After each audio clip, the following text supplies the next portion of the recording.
इस audio power amplifier से related लगभग आधा दर्जन फॉल्ट होते हैं। तो किसी भी प्रकार के फॉल्ट में ट्रांजिस्टर की खराबी हो सकती है। तो कैसे समझेंगे कि कौन सा ट्रांजिस्टर खराब है? क्योंकि जितनी भी ट्रांजिस्टर होते हैं सब एक दूसरे से डायरेक्टली जुड़े होते हैं। तो एक भी ट्रांजिस्टर अगर खराब हो जाता है तो हर जगह का हर ट्रांजिस्टर के बेस कलेक्टर एमिटर के वोल्टेज जो है अबनॉर्मल प्राप्त होने लगते हैं, गड़बड़ प्राप्त होने लगते हैं। तो ये कैसे पता करेंगे कि कौन सा ट्रांजिस्टर खराब है? तो आज इस वीडियो के जरिए हम लोग ये समझेंगे कि किस प्रकार से क्विक टेस्टिंग में, साथ ही साथ कोल्ड टेस्टिंग में बिना इस बोर्ड को सप्लाई दिए हुए हम लोग कैसे पता करेंगे कि इनमें से कौन सा ट्रांजिस्टर सही है और कौन सा ट्रांजिस्टर खराब है। मल्टीमीटर को डायोड के रेंज में फिट करेंगे तो देखेंगे कि यहाँ मल्टीमीटर को डायोड के रेंज में फिट कर चुके हैं। और डायोड के रेंज में फिट करने के बाद सबसे पहले देखेंगे कि यहाँ पर एक ट्रांजिस्टर लगा होता है BC558 और फिर एक ट्रांजिस्टर यहाँ लगा होता है। तो ये जो ट्रांजिस्टर होता है वो फीडबैक ट्रांजिस्टर होता है, जिसके बारे में हम लोगों ने पिछले वीडियो के जरिए समझा है। तो यहाँ मल्टीमीटर को डायोड के रेंज में फिट करने के बाद सबसे पहले इस ट्रांजिस्टर की जांच करेंगे, कोल्ड टेस्टिंग में जांच करेंगे, यानी कि बिना एम्पलीफायर को सप्लाई दिए हुए ही ये जांच करेंगे कि क्या यह ट्रांजिस्टर सही है या ख़राब है। तो ये जो कोल्ड टेस्टिंग में जो जांच करते हैं वो एक प्रकार का सिंपल जांच होता है। फाइनल जांच तभी कर सकते हैं जब ट्रांजिस्टर को निकाल करके हम लोग मल्टीमीटर के द्वारा जाँच करें, क्योंकि यह ट्रांजिस्टर है PNP होता है। इस पर रखेंगे काला तार और इमीटर कलेक्टर पर रखेंगे लाल तार, तो नंबर 100 होना चाहिए। तो देख रहे हैं कि नंबर 100 ही है। फिर देखेंगे यहाँ पर भी नंबर 100 होना चाहिए। और किसी भी स्थिति में बीप की आवाज़ प्राप्त नहीं होनी चाहिए। अगर बीप की आवाज़ प्राप्त भी हो तो वो परमानेंट प्राप्त नहीं होनी चाहिए। इसके बाद अब इस तार को पलट करके जब चेक करेंगे तो नंबर 100 नहीं होना चाहिए। यानी कि अब इसके बेस पर, इस ट्रांजिस्टर के बेस पर रखेंगे लाल तार और चेक करेंगे तो अब नंबर 100 नहीं होना चाहिए। अगर नंबर 100 भी हो तो एक तरफ से कम और एक तरफ से ज़्यादा नंबर 100 होना चाहिए। तो देखेंगे यहाँ पर चेक करेंगे तो किसी प्रकार का नंबर 100 नहीं हो रही है। फिर यहाँ भी चेक करेंगे तो यहाँ पर नंबर 100 नहीं होना चाहिए। यानी कि काला मल्टीमीटर के तार को रखेंगे, काला तार रखेंगे बेस पर और चेक करेंगे तो नंबर 100 होना चाहिए, और लाल तार रखने पर नंबर 100 नहीं होना चाहिए। और साथ ही साथ इमीटर और कलेक्टर पर रखने पर किसी भी प्रकार की बीप की आवाज़ प्राप्त नहीं होनी चाहिए। यानी कि यहाँ जब रखेंगे मल्टीमीटर के प्रोब को, दोनों प्रोब को या तो ऐसे रखेंगे या ऐसे रखेंगे, तो उस स्थिति में किसी प्रकार की बीप की आवाज़ नहीं निकलनी चाहिए या नंबर 100 नहीं होनी चाहिए। अगर नंबर 100 भी हो तो एक तरफ से कम और एक तरफ से ज़्यादा नंबर 100 होना चाहिए। तो इस प्रकार से अगर ऐसा हो तो ये समझेंगे कि यह ट्रांजिस्टर लगभग सही है। फाइनल जांच जो है ट्रांजिस्टर को निकाल कर ही करते हैं। इसके बाद यहाँ लगा हुआ ट्रांजिस्टर की जांच करेंगे। यहाँ भी ट्रांजिस्टर BC558 लगा होता है। तो इसके बेस पर अब मल्टीमीटर के काला तार को रखेंगे। तो इसके बेस पर मल्टीमीटर के काला तार को रख रहे हैं और रखने के बाद इमीटर कलेक्टर पर बारी बारी से लाल तार रखेंगे। तो देखिए यह ट्रांजिस्टर का इमीटर है, इमीटर पर रखेंगे लाल तार तो नंबर 100 होना चाहिए, और फिर यहाँ भी रखेंगे कलेक्टर पर भी तो नंबर 100 होना चाहिए। इमीटर और कलेक्टर पर रखेंगे लाल तार तो नंबर 100 होना चाहिए। और तार को जब पलट करके चेक करेंगे, रजिस्टर के बेस पर जब लाल तार रख करके चेक करेंगे तो नंबर 100 नहीं होना चाहिए। तो देख रहे हैं कि नंबर 100 नहीं हो रही है, यहाँ भी रखने पर नंबर 100 नहीं होनी चाहिए। और इमीटर और कलेक्टर को आप जब चेक करेंगे तो नंबर 100 नहीं होना चाहिए। अगर नंबर 100 भी हो तो एक तरफ से कम और एक तरफ से ज़्यादा नंबर 100 होना चाहिए। तो देख रहे हैं कि किसी प्रकार के नंबर 100 नहीं हो रही है।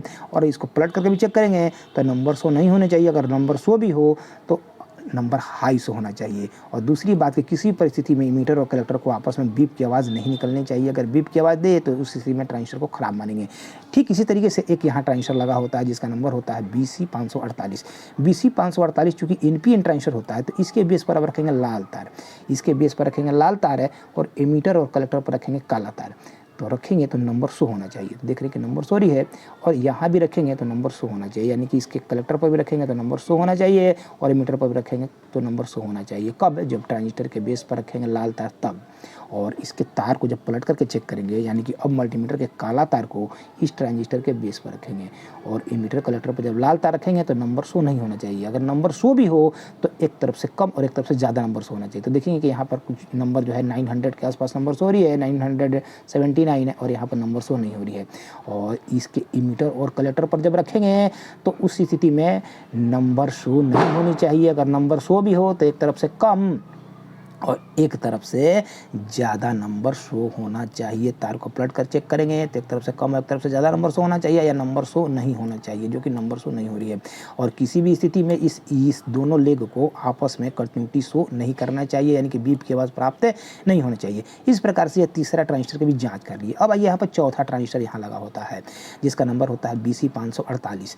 BC548 ट्रांजिस्टर चूँकि NPN ट्रांजिस्टर होता है तो इसके बेस पर रखेंगे लाल तार और इमीटर कलेक्टर पर काला तार रखेंगे हैं तो नंबर शो होना चाहिए। तो यहाँ पर रखें तो नंबर शो हो रहा है, और यहाँ भी रखेंगे तो नंबर शो होना चाहिए। तो देख रहे हैं नंबर शो हो रही है। और इसके जब तार को पलट करके चेक करेंगे तो नंबर शो नहीं होनी चाहिए, और नंबर शो भी हो तो एक तरफ से कम होना चाहिए और एक तरफ ज़्यादा होना चाहिए नंबर शो, या नहीं होना चाहिए। तो देख रहे हैं कि यहाँ पर नंबर शो हो रही है और यहाँ पर नंबर शो नहीं हो रही है।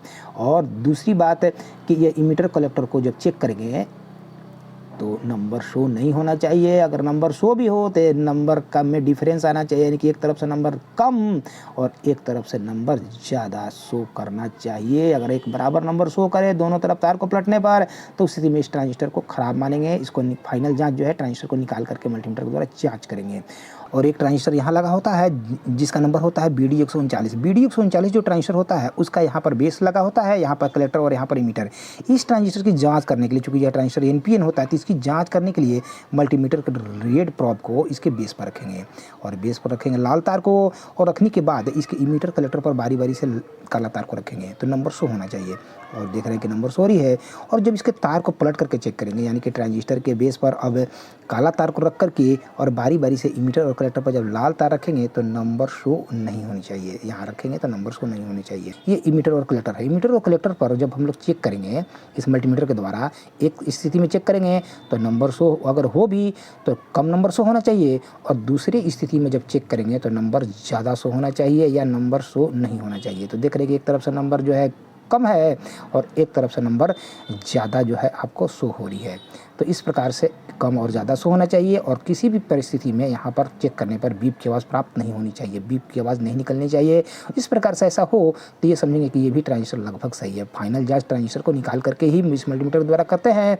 तो ये क्विक टेस्टिंग में हम लोग आसानी पूर्वक पता लगा सकते हैं कि ट्रांजिस्टर सही है या ख़राब है। इसके बाद देखेंगे कि हाँ, ट्रांजिस्टर जो लगा होता है उसका नंबर होता है BD 140 है, और यहाँ ट्रांजिस्टर जो लगा होता है BD 140 उसका यहाँ पर बेस होता है, यहाँ पर कलेक्टर और यहाँ पर इमीटर। क्योंकि यह ट्रांजिस्टर PNP होता है तो इसलिए इसके बेस पर रखेंगे काला तार, और इसके बेस पर रखेंगे काला तार है, और इमीटर कलेक्टर पर रखेंगे लाल तार, तो नंबर शो होना चाहिए। तो देख रहे हैं कि यहाँ पर रखने के बाद नंबर शो होनी चाहिए। और जब इस तार को पलट करके चेक करेंगे, अब इसके बेस पर रखेंगे लाल तार, और लाल तार रख करके जब चेक करेंगे तो उस स्थिति में नंबर शो नहीं होनी चाहिए। तो देखिए यहाँ रखेंगे तो नंबर शो नहीं होनी चाहिए, और अगर नंबर शो हो तो उस स्थिति में ये ट्रांजिस्टर को हम लोग निकाल करके फाइनल जांच करेंगे तो यहाँ पर नंबर शो नहीं होनी चाहिए। और इसके बाद इसके इमीटर और कलेक्टर पर जब मल्टीमीटर के प्रॉब को रखेंगे तो नंबर शो नहीं होने चाहिए। अगर सम नंबर शो भी हो तो एक तरफ से कम नंबर शो होना चाहिए और एक तरफ से अधिक नंबर शो होना चाहिए। तो यहाँ जब चेक करेंगे तो देखेंगे कि इस पोजीशन में नंबर जो है या तो नंबर शो होना चाहिए या नहीं होना चाहिए। तो एक पोजीशन में देख रहे हैं कि नंबर शो नहीं हो रही है, अगर हो भी तो काफ़ी हाई नंबर शो होना चाहिए, और एक तरफ से लो नंबर शो होना चाहिए। और इस प्रकार से यहाँ लगा हुआ 30-55 ट्रांजिस्टर की जांच करने के लिए यहाँ जो तीनों जो तार लगे हुए हैं इनको छुड़ा देंगे, और छुड़ा करके आसानी पूर्वक यहाँ लगे हुए 30-55 ट्रांजिस्टर की जांच कर सकते हैं, जिसके बारे में हम लोग पिछले वीडियो के जरिए समझे हैं कि किस प्रकार से 30-55 ट्रांजिस्टर की जांच करते हैं। ठीक इसी तरीके से यहाँ लगा हुए 30-55 ट्रांजिस्टर के जो 3 लेग जो यहाँ कनेक्शन करते हैं, यहाँ पर बेस, यहाँ पर कलेक्टर और यहाँ पर मीटर है। तो अगर यहाँ ट्रांजिस्टर की जाँच करना चाहते हैं, इस ट्रांजिस्टर की जाँच करना चाहते हैं तो ये तीनों वायर को ओपन कर देंगे, और करने के बाद में इस ट्रांजिस्टर की आसानी पूर्वक जांच कर सकते हैं। तो इस प्रकार से एक क्विक टेस्ट में हम लोग बहुत ही आसानी पूर्वक कोल्ड टेस्टिंग के अंतर्गत जितने भी ट्रांजिस्टर होते हैं उनकी हम लोग जांच कर सकते हैं, और ये पता लगा सकते हैं कि वास्तव में खराबी किसकी है।